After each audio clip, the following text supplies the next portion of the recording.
cielos, otra vez nos llegamos ante ti, Señor.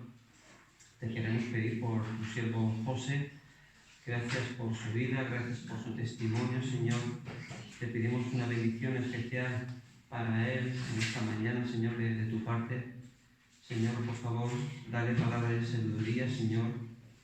Dale, Señor, discernimiento y habla a través de él, Señor, para que tu palabra nos vivifique, nos mantenga, nos sostenga, Señor, en medio de este mundo adverso, Señor, porque necesitamos urgentemente, Señor, necesitamos imperativamente tu palabra, Señor, el alimento espiritual con el que sustentas nuestro espíritu. Por Cristo Jesús. Amén. Amén.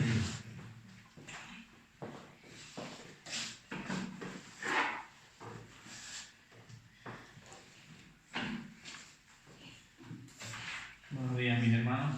Hoy vamos a disfrutar de un culto congregacional muy especial, ¿verdad? Porque estamos a pocos días de celebrar la Navidad y vemos como gran parte del mundo también se prepara para celebrar esta fiesta como es la Navidad. Y vemos también que la gran parte de este mundo se prepara para celebrar una fiesta que no conoce. Se prepara para celebrar en esta fiesta y para llenarse de gozo y deleites en cosas distintas a lo que significa la Navidad.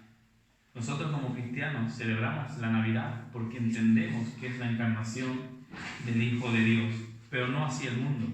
Escuchaba esta semana un programa muy conocido en la radio que era por las mañanas y un famoso locutor dijo: celebremos en esta fecha lo que realmente significa la Navidad. Y yo subí el volumen de mi coche y digo, a ver, ¿qué va a decir? Dice: el verdadero significado de la Navidad, dijo él, compartir el uno con el otro, estar en familia, disfrutar de la alegría de los niños y sobre todo de la paz. Esto es la Navidad, dijo él, ¿no? Y qué hermoso es todo esto, mis hermanos. Qué hermoso es compartir con la familia. Qué hermoso es darnos regalos, ¿verdad? Digo esto por si alguien me quiere dar un regalo. Yo no lo desprecio. Qué hermoso es ver a los niños disfrutar en estas fiestas, mis hermanos. Qué hermoso también es ver cómo en estas fiestas es una ocasión muy especial para que amigos y familiares que están peleados puedan hacer las paces, ¿verdad? Pero esto no es lo que significa realmente la Navidad. Esto no es el verdadero significado de la Navidad. Tim Keller nos dice de manera muy acertada: la Navidad significa que nunca podrías tú ir al cielo por ti mismo, sino que Dios tuvo que venir por ti. Esto es lo que significa la Navidad, mis hermanos. La verdadera Navidad, como he titulado esta predicación, es celebrar la encarnación del Hijo de Dios. Es celebrar lo que dijo Pablo en Filipenses capítulo 2, versículos 5 al 8.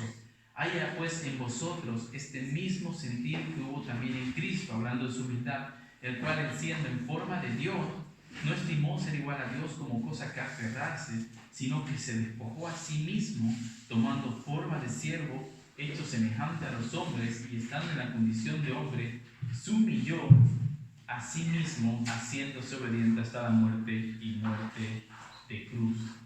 Esta es la verdadera Navidad.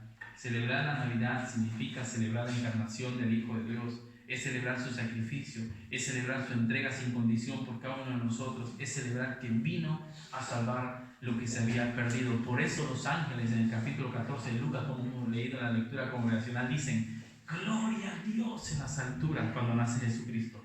Gloria a Dios en las alturas y en la tierra paz, buena voluntad para los hombres. Mis hermanos, en esta mañana yo quiero que nos centremos en unos pasajes muy conocidos por todos nosotros. Y esto hace que muchas veces nosotros pasemos por alto las riquezas que encontramos en el texto. Cada pasaje de las Escrituras, mis hermanos, por mucho que lo conozcamos, debemos meditar en él. Debemos buscar su significado, debemos orar al Señor para que se nos revele. No pasar por alto como diciendo, bueno, yo ya lo conozco, porque es la palabra de Dios. Y no debemos menospreciarlo.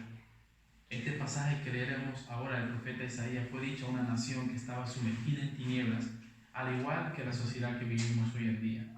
Y como aquella nación, esta sociedad, esta ciudad necesita oír que un hijo nos es dado, que el príncipe de paz nos es dado para salvar a lo que se había perdido.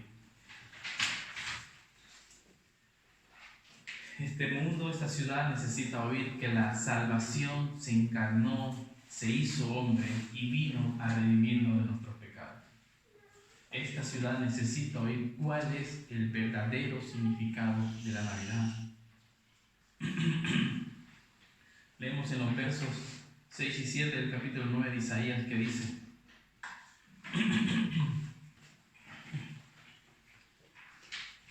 porque un niño nos es nacido, hijo nos es dado, y el principado sobre su hombro, y se llamará su nombre admirable, consejero, Dios fuerte, Padre eterno, príncipe de paz.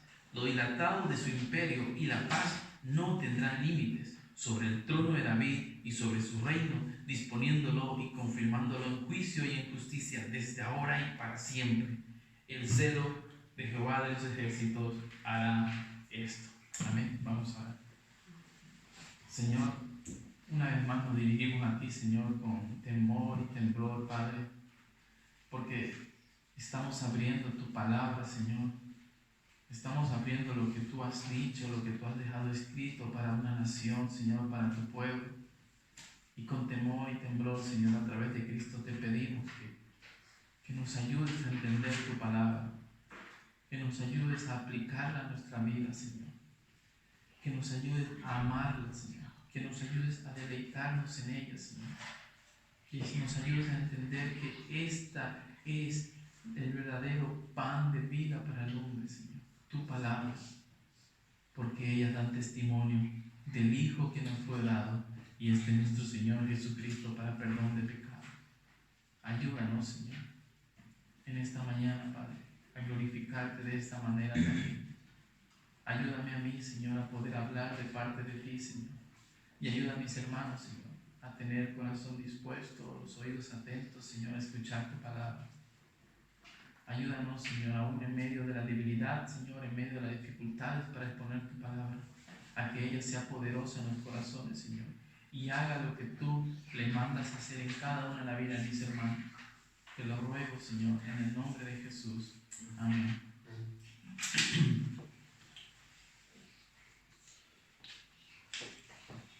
Al leer el texto, mis hermanos, nos lleva a hacernos preguntas con respecto a lo que está diciendo este profeta y por qué lo está diciendo. Nos dice el verso 6 que un niño nos es nacido, un hijo nos es dado. Y cuando leemos este verso, no se nos vienen a la cabeza preguntas como ¿en qué momento se nos fue dado? ¿A quién se nos dio? Y la pregunta es principal: ¿para qué se nos dio? ¿En qué momento se nos fue dado? Mis hermanos, la encarnación del Hijo de Dios no fue una sorpresa. No era una sorpresa, mejor dicho. Dios había hablado ya desde el principio de los tiempos de que este Hijo vendría. Recordamos aquel pasaje de Génesis capítulo 3, donde vemos al hombre y a la mujer pecando contra Dios, desobedeciendo los mandamientos del Señor por seguir su propio camino. En otras palabras, rechazando la ley de Dios por seguir la mentira de Satanás. Pero aún en medio de esa desobediencia, aún en medio de esa rebelión, Dios no deja al hombre a su propia suerte, sino que le declara que le proveerá una solución. Y ya en Génesis 3 podemos encontrar la primera profecía mesiánica acerca de este Hijo que se nos daría. Dice el verso 15 del capítulo 3: pondré enemistad, hablando Dios, entre tú y la mujer, entre tu simiente y su simiente. Él, hablando de Cristo, te herirá en la cabeza y tú te herirás en el calcañar. Dios ya había prometido desde el principio que llegaría el tiempo en que se manifestaría la salvación a los hombres. Dios había prometido que este Dios encarnado estaría entre nosotros y nacería de una mujer. Si leemos Isaías capítulo 7, podemos ver que el Señor dice: por tanto el Señor mismo os dará señal. He aquí, la Virgen concebirá y dará a luz un hijo y llamará su nombre Emmanuel. Mateo capítulo 1 verso 23 nos dice que este nombre significa Dios con nosotros. En otras palabras, el creador de los cielos y de la tierra, el todopoderoso, el sublime, habitaría entre nosotros. La encarnación de Cristo no era una sorpresa. La encarnación de Cristo había sido prometida por Dios mismo desde Génesis capítulo 3. Y nos dice Juan en su primera carta lo que era desde el principio, Lo que hemos oído, lo que hemos visto con nuestros ojos, lo que hemos contemplado y palpado en nuestras manos tocante al verbo de vida, se manifestó. Vino a nosotros. Estamos estudiando, ¿verdad?, el Evangelio de Juan y hemos entendido quién es el verbo de vida. Jesús. Y con esto respondemos, mis hermanos, nuestras dos primeras preguntas. ¿En qué momento vino este Hijo? ¿Y quién era este Hijo que se nos iba a dar? La respuesta es Jesucristo. En el momento en el que Él fue encarnado y nació de una virgen y se manifestó por primera vez en un pesebre, se cumplió la profecía de Isaías. En el momento en el que Él se muestra públicamente, se manifiesta la salvación a todos los hombres que Dios había prometido. ¿Quién era este Hijo que vendría a nosotros? Jesucristo. ¿En qué momento se nos daría este Hijo? En su nacimiento. Jesucristo es el Hijo que se nos daría, es el Hijo del cual habla el profeta Isaías. Y cuando vemos, mis hermanos, el cumplimiento de esta profecía de Isaías, podemos ver tres afirmaciones muy importantes con respecto a la salvación del hombre. Muy importante, lo quiero decir, porque habla acerca de la soberanía de Dios en salvar al hombre. Cuando vemos esta encarnación del Hijo de Dios, cuando vemos al Hijo de Dios viniendo a este mundo, podemos ver cómo es Dios el que busca al hombre. Podemos ver cómo Dios es el que provee la solución al hombre. Y podemos ver cómo Dios es el que salva al hombre. ¿Y por qué Dios hace todo esto, mis hermanos? Pues Juan nos responde: porque de tal manera amó Dios al mundo. Porque de tal manera amó Dios al mundo. Y podemos poner ahí: un hijo nos es dado. Porque de tal manera amó Dios al mundo, que envió a su Hijo unigénito, para que todo aquel que en Él crea no se pierda, mas tenga vida eterna. Dios es soberano en la salvación del hombre, mis hermanos, y esto es manifiesto a través de la encarnación de Cristo. Dios vino a buscar, Dios vino a salvar. Y la Navidad significa esto, hermanos, que Dios envió a su Hijo. Y este Hijo vino a cumplir un propósito.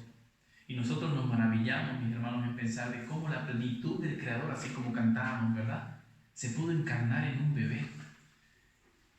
Nos maravillamos de ver cómo el Dios mismo se despojó a sí mismo para tomar forma de hombre. Pero ¿sabes qué, hermano? Esta Navidad no tendría sentido ni razón de ser sin la cruz. Esta Navidad no tendría sentido sin la cruz del Calvario, sin el cumplimiento del propósito por el cual Él se encarnó. Y nosotros que Él da su vida por rescate de muchos. Mis hermanos, cuando Isaías dio esta profecía acerca del Hijo que sería luz del mundo, lo hizo en medio de una nación judía que estaba pagando las consecuencias de su maldad, que estaba pagando las consecuencias de su desviación. Y cuando este Hijo se manifestó en carne, la sociedad de aquella época, al igual que la de Isaías, estaba corrompida del mayor al menor. En Lucas podemos ver la historia de aquellos que gobernaban esa sociedad. Y si leemos libros de historia acerca de estas personas, nos podemos asombrar de lo corrompido que era aquella sociedad en la cual nuestro Cristo se manifestó. Ahora yo te pregunto, ¿tú crees que nosotros nos diferenciamos en algo con aquella sociedad corrompida del primer siglo? Alguna vez yo he escuchado a una persona decir: bueno, es que en la época de Jesús era más fácil vivir. No había tantos acceso a los placeres que este mundo ofrece. Y le dije: bueno, creo que no conoces la historia. Lo que te falta leer un poco acerca de dónde fue manifestado nuestro Señor. Porque este es el denominador común, mis hermanos, de todas las sociedades, de todas las épocas. Su corrupción y sus pecados. Hemos respondido ya a la primera pregunta, ¿verdad? ¿Cuándo se manifestó este Cristo? Cuando se encarnó en un bebé y nació de una virgen. ¿Quién era este Hijo? Jesucristo. Y ahora esta afirmación de que las sociedades están totalmente corruptas nos lleva a responder o nos lleva a buscar la respuesta de la tercera pregunta. ¿Para qué se nos dio este Hijo? ¿Para qué se encarnó el Hijo de Dios? ¿Para qué vino Cristo a este mundo? Y la respuesta es muy sencilla, hermano. Para alumbrar a todo aquel que anda en tinieblas, para llevarnos nuevamente a casa, para hacer entrar en razón al hombre y a la mujer, así como el hijo pródigo entró en razón y dijo: ¿qué estoy haciendo aquí disfrutando de los placeres chapuceros y efímeros que este mundo ofrece si mi Padre me da el gozo verdadero y eterno? Para esto vino el Hijo de Dios, para llevarnos nuevamente a casa, mis hermanos. Esto era algo sencillo, mis hermanos, de entender y de escuchar tal vez. Y hoy nos gozamos en la Navidad, imaginamos a Cristo en un pesebre y lo imaginamos como un bebé. Y hemos visto muchas películas al respecto de esto, mis hermanos, pero no era algo sencillo para Él. No era algo sencillo para el Hijo que nos fue dado. Él se encarnó, como he dicho hace un momento, para cumplir un propósito. Y su propósito era reconciliarnos con Dios. Y esto le iba a costar la vida. Esto le iba a costar la humillación. Esto le iba a costar la muerte, porque este es el justo pago a causa del pecado. La muerte. Esto no era sencillo para Él, porque Él iba a cargar sobre sus hombros tu maldad, mi maldad, y las iba a clavar en una cruz. Y en esta verdad es donde realmente debemos maravillarnos. Más allá de pensar en la encarnación, debemos meditar en su expiación, en lo que Él vino a hacer. Porque aunque algunos digan o adoren a un bebé, Cristo no se quedó como bebé. Cristo no vino a quedarse como un bebé.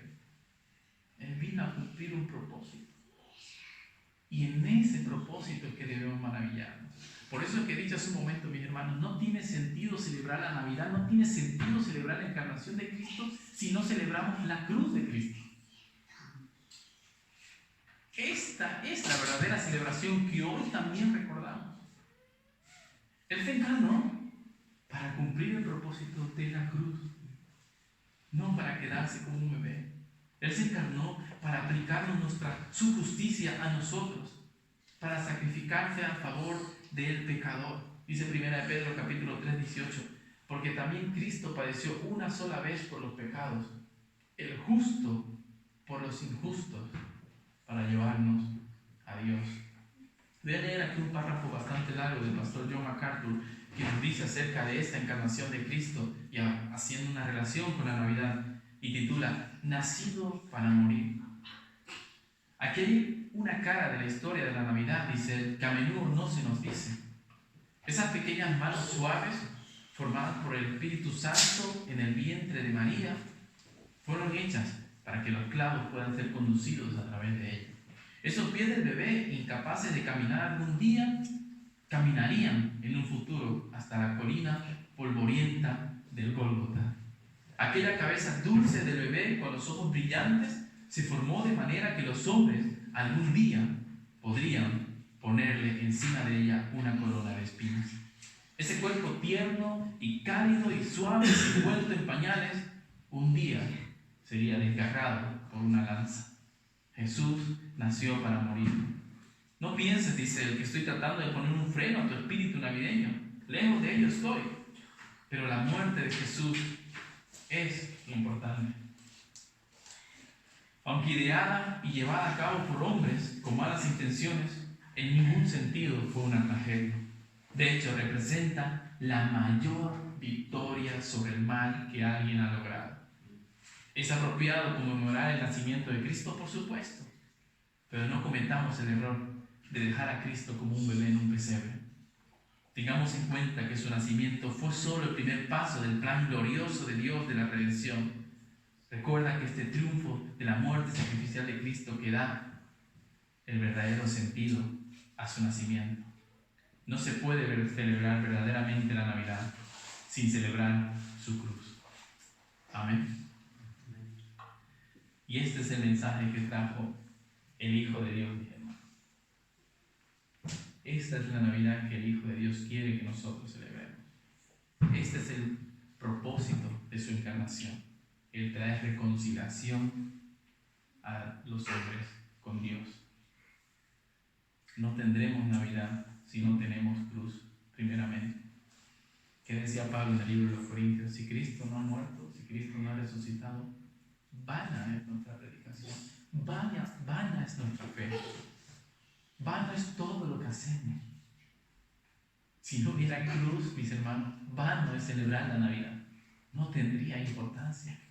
Pues hubiese muerto un hombre más y ya está. Pero Cristo, como dice John MacArthur, no se quedó como un bebé, sino que cumplió su propósito, murió en una cruz. Y hoy, 2000 años después, estamos celebrando su nacimiento y estamos celebrando su sacrificio por el pecador. Desde el Génesis hasta Apocalipsis, mis hermanos, el mensaje es el mismo. Que el Hijo de Dios vino a salvar lo que se había perdido a causa del pecado. El mensaje es el mismo, mis hermanos, que tu pecado merecía ser castigado. Pero este Hijo nos fue dado para ser sustituto perfecto y ofrenda de reconciliación entre Dios y los hombres. Dice Hebreos 9:22 que sin derramamiento de sangre no hay remisión de pecados. Fue necesario que este Hijo que nos fue dado padeciera lo que tú y yo merecíamos a causa de nuestros pecados. Fue necesario, mis hermanos, que Él muriese en una cruz para pagar el precio que nosotros le debíamos a Dios a causa de nuestros pecados. Él fue molido en una cruz. Y esto nos recordará Isaías en el capítulo 53. Mas Él herido por nuestras rebeliones, molido por nuestros pecados. El castigo de nuestra paz fue sobre Él, y por sus llagas fuimos nosotros curados. Todos nosotros nos descarriamos como ovejas. Cada cual se apartó por su camino, mas Jehová cargó en Él el pecado de todos nosotros. Y esto, en pocas palabras, para muchos es una tremenda estupidez. Que el Hijo de Dios haya llevado el pecado del mundo. Pero, mis hermanos, a Dios no le importa lo que tú pienses acerca de esto. A Dios no le importa. Él es soberano. Él no deja de ser Dios porque tú pienses que esto es una estupidez. Él no deja de tener gloria porque tú no la adores. Él no deja de ser todopoderoso porque tú no le honres. Él en su soberanía decidió salvar al mundo pecador a través de la locura de esta predicación. A través de la locura de la predicación del Evangelio. A través de la locura de que el Hijo de Dios se encarnó y vino a morir por ti y por mí. Y digo locura, mis hermanos, porque el mismo apóstol nos dice que esto es para el mundo. Esto es para el que se pierde. Dice 1 Corintios capítulo 1. ¿Dónde está el sabio? ¿Dónde está el escriba? ¿Dónde está el disputador de este siglo? ¿No ha enloquecido Dios la sabiduría del mundo? Pues ya en la sabiduría de Dios, el mundo no conoció a Dios mediante la sabiduría. Y agradó a Dios salvar a los creyentes por la locura de la predicación. Porque los judíos piden señales y los griegos buscan sabiduría. Pero nosotros predicamos a Cristo como un bebé, como una persona que está en un pesebre. No, nosotros predicamos a Cristo crucificado. Para los judíos, ciertamente, tropezadero. Y para los gentiles, ciertamente, locura. Mas para los llamados, así judíos como griegos, Cristo, poder de Dios y sabiduría de Dios. En el mundo hay dos clases de personas, mis hermanos. Los que ven esto que nosotros predicamos como una estupidez, como una insensatez, como una locura. Y los que ven lo que nosotros predicamos como pan de vida, como vida eterna. ¿De qué lado estás tú? ¿En qué lugar estás tú? ¿Qué clase de persona eres tú? No hay otro camino a Dios más que este Hijo que nos fue dado. No hay perdón fuera de este Hijo que nos es dado. Este niño vino a reinar eternamente. Este niño vino en debilidad, en un cuerpo sujeto a necesidades al igual que nosotros. Y por eso es admirable. No escatimó ser igual a Dios, se despojó de todo eso y aún se humilló hasta la muerte y muerte de cruz. ¿Tú sabes lo que dice el libro de la ley acerca de aquel que muere en una cruz? Maldito todo aquel que es colgado en un madero. Se hizo maldición por ti y por mí, y esto es admirable. Que el Dios eterno, el cual por el poder de su palabra sujeta todas las cosas, haya tomado una forma de niño, se haya convertido en hombre y haya recibido el pago de nuestras rebeliones. Admirable, hermano. Es admirable que haya tomado nuestra naturaleza. Es admirable que haya sido tentado en todo, pero sin pecado, para poder compadecerse de nosotros. Dice Hebreos capítulo 4, verso 15, porque no tenemos un sumo sacerdote que no pueda compadecerse de nuestras debilidades, sino que fue tentado en todo según nuestra semejanza, pero sin pecado. Él se hizo hombre igual que tú y que yo, mis hermanos. Y esto es admirable, porque sabe compadecerse de nuestras necesidades, de nuestras tentaciones. Con la diferencia que tenemos con Él es abismal, pues Él no tuvo pecado. Y es santo y justo para socorrernos en medio de estas debilidades, mis hermanos. Esto es admirable. Por eso dice Isaías, es admirable. Este Hijo será admirable. Él es consejero. Él es todo sabiduría. Él es todo conocimiento. Dice Proverbios 8, nos habla acerca de la sabiduría de Dios que estaba en Dios desde el principio y que por Él fueron creadas todas las cosas. Y Jesús era desde el principio.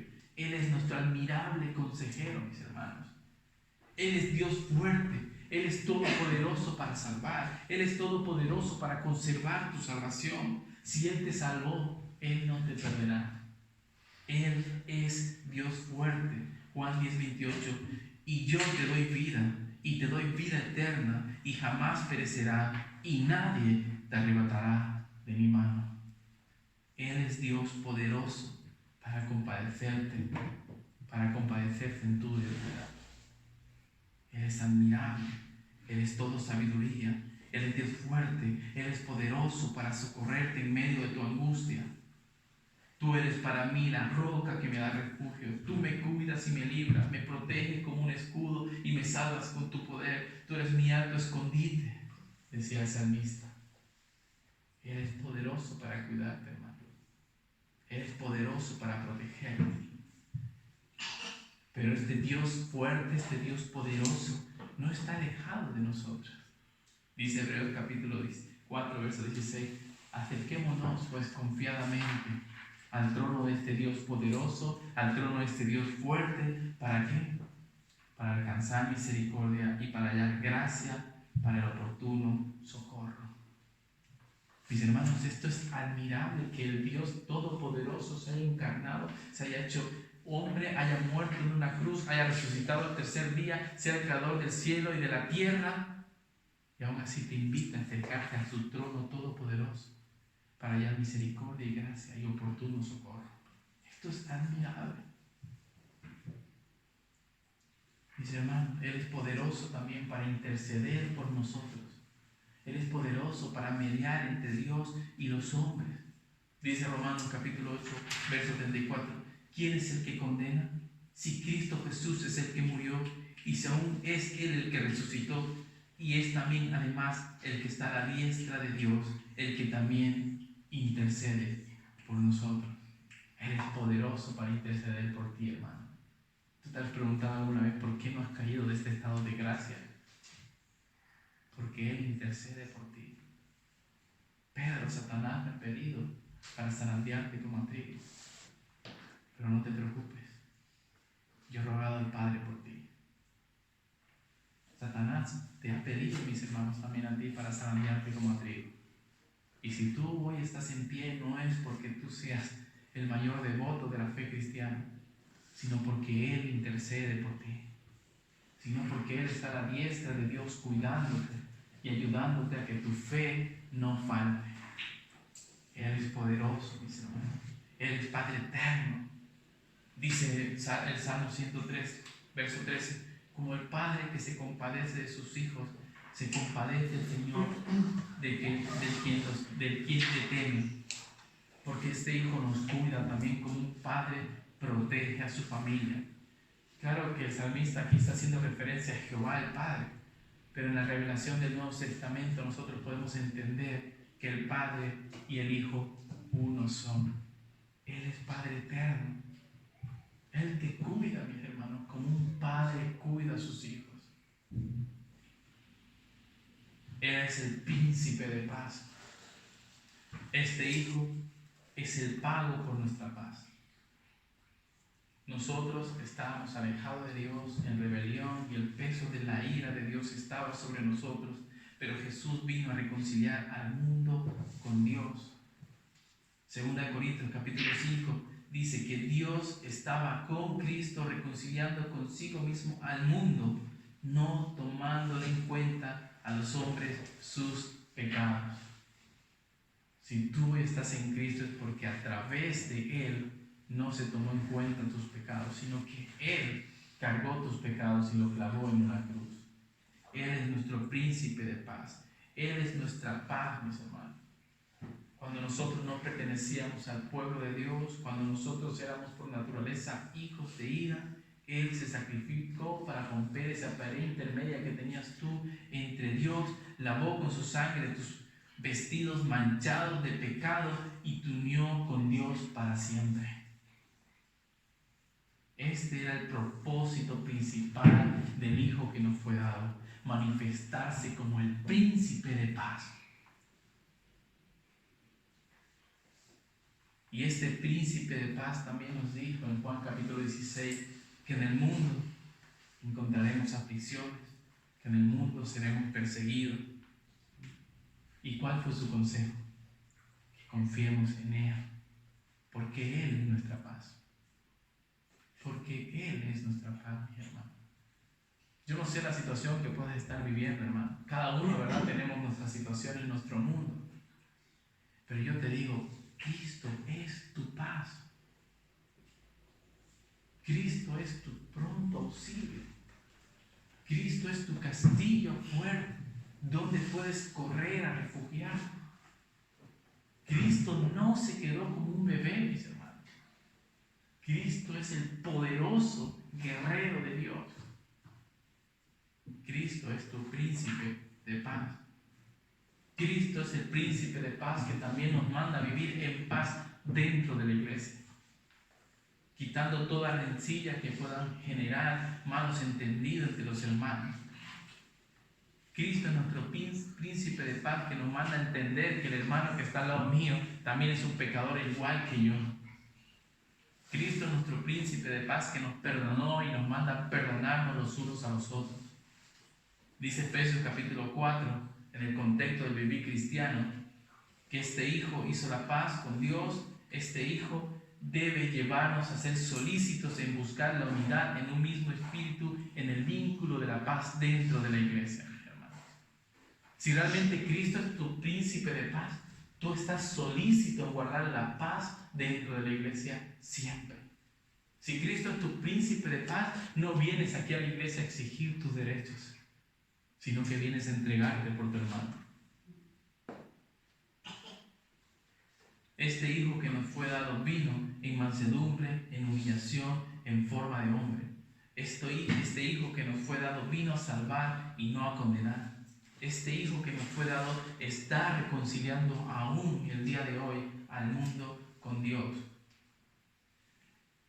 Y aunque hoy en día, mis hermanos, muchos se deleiten y disfruten de ese niñito de Belén, olvidando por completo que Él también es juez justo y que juzgará a vivos y a muertos, olvidando que su reino no tiene fin y que algún día lo confirmará en juicio y justicia para siempre. Hoy podemos, mis hermanos, aún encontrarnos con aquel príncipe de paz que sigue creando nuevos corazones en los hombres y mujeres que se arrepienten de su maldad. Hoy podemos encontrarnos con el Hijo que nos fue dado por propiciación de nuestros pecados. Hoy podemos encontrarnos con este Cristo que vino al mundo por primera vez en humildad y mansedumbre, el cual prometió volver por segunda vez, y ya no para salvar, sino para juzgar a todo aquel que no lo ha recibido. Ahora yo te puedo hacer una pregunta, mis hermanos, crucial para tu vida. ¿Conoces a este Hijo que nos fue dado? ¿Te preparas para celebrar la Navidad olvidando la cruz y lo que significó? ¿Desprecias la gracia salvadora de este príncipe de paz olvidando que Él volverá a juzgar al mundo? Hoy puedes aún doblar tus rodillas delante de la gracia y de la misericordia de Él. Hoy puedes aún doblar tu rodilla delante de este príncipe de paz, porque mañana la doblarás delante del furor de su ira. Celebremos, mis hermanos, la Navidad maravillándonos de la encarnación del Hijo de Dios. Celebremos la Navidad recordando aquella cruz que fue el propósito de la encarnación.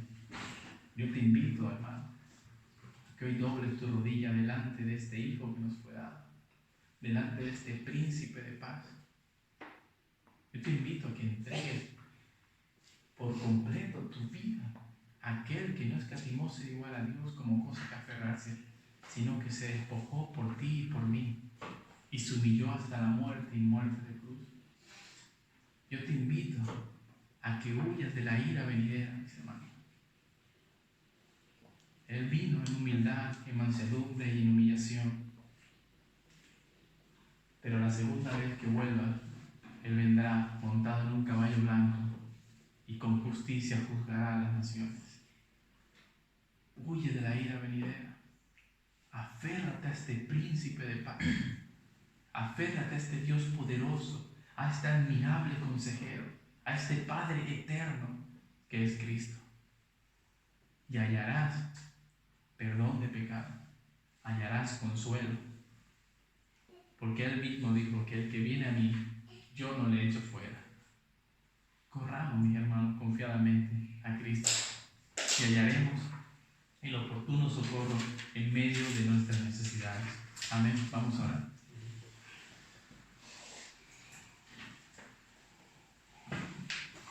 Señor, Padre Dios, te doy las gracias, Señor, por esta mañana que hemos podido estar en este lugar, Señor, recordando tu encarnación, recordando que tú viniste a este mundo, Señor, en humillación en forma de hombre, Señor, pero que no te quedaste en un pesebre, Señor, no te quedaste como un niñito, sino que caminaste hasta la cruz del Calvario por cada uno de nosotros. Padre, yo te ruego, Señor, que si hay aquí alguna persona, Padre, que aún no ha corrido hacia ti, que aún no ha doblado su rodilla delante del príncipe de paz, Señor, que hoy a través de tu precioso Espíritu Santo pueda ser convencido de pecado y de juicio y pueda abrazar a nuestro Salvador, que pueda deleitarse en el perdón de pecados, que pueda, Señor, acercarse confiadamente al príncipe de paz. Gracias por habernos dado a tu Hijo, Señor, aun cuando nosotros no lo merecíamos, Señor, aun cuando nosotros merecíamos el justo pago por nuestros pecados, que era tu ira sobre nosotros, Señor. Pero a ti te plació salvar a un pueblo pecador del cual nosotros somos los primeros, Señor. Ayúdanos a confiar en aquella gracia. Ayúdanos a confiar en tu Hijo. Ayúdanos a deleitarnos, Señor, en estas fiestas, recordando tu encarnación y recordando tu cruz. Gracias te damos por ello, Señor, en el nombre de Jesús. Amén. Amén.